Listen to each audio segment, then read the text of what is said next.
sometimes scientists are looking for the sexiest solution, the thing that really dazzles the mind and really pushes us to the edge of physical limits. But Michelle Ostrat, who was one of our panelists, she really advocated for, especially for near-term thinking, about technologies that can be drop-in or replacements, and that are they're not just incremental, but they can be game-changing. And I was curious if anyone else really resonated with that, because I thought it was something that was coming from a more academic side, was a good reality check, especially if we're trying to find near-term impacts.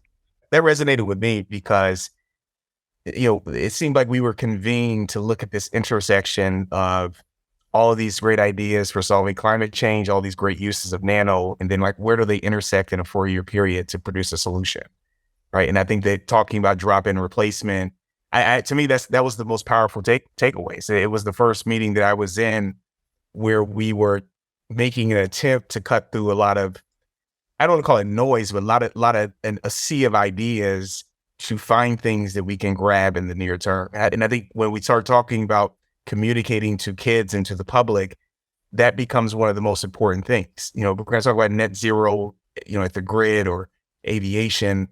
What are the steps that can be feasibly taken in the next 4 years to make steps towards that? Yeah, and the specific technology that she mentioned was very interesting to me, the nanosolvents for industrial processes. So one of the Department of Energy's new energy earthshots is the industrial heat shot. And, the science behind that has been very fascinating to me. And that sparked an idea of, okay, what are the nano solvents that we can use for industrial processes to use less water, less heat, even magnetic processes that can directly affect companies and be able to cut down on not only their emissions, but also their costs to help us in the long term. The whole idea of not inventing something from scratch, but just kind of doing a swap, that really does shorten your time frame.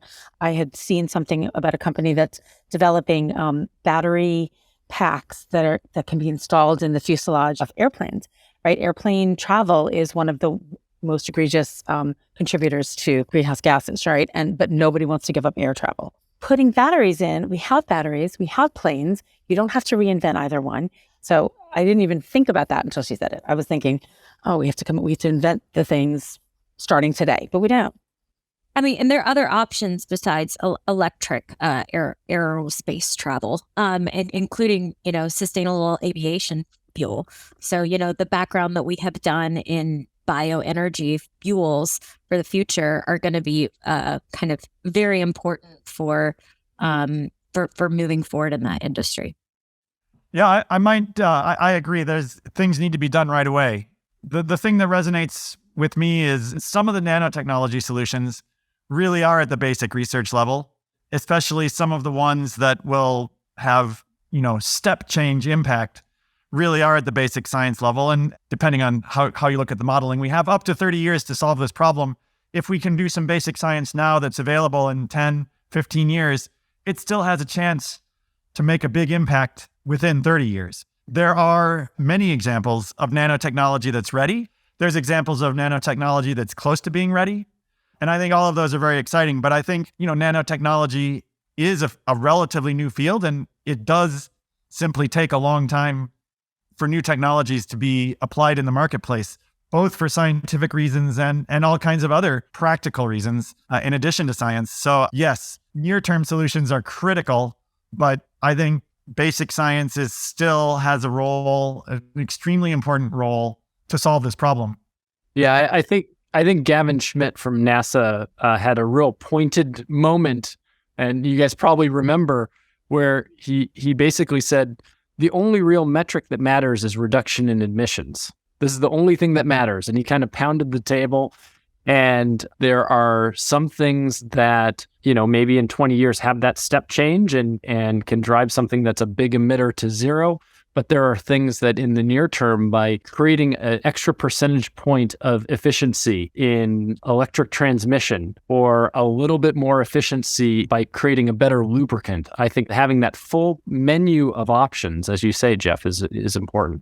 So I have a friend who was the 7th employee at Tesla, who wanted to deal with sexy electric cars. When he left, he became an entrepreneur in residence and then later started a company with a friend of mine in Georgia Tech called Sela Nano that makes battery materials. And he focused on the problem that he understood from his experience in electric vehicles was like the main issue.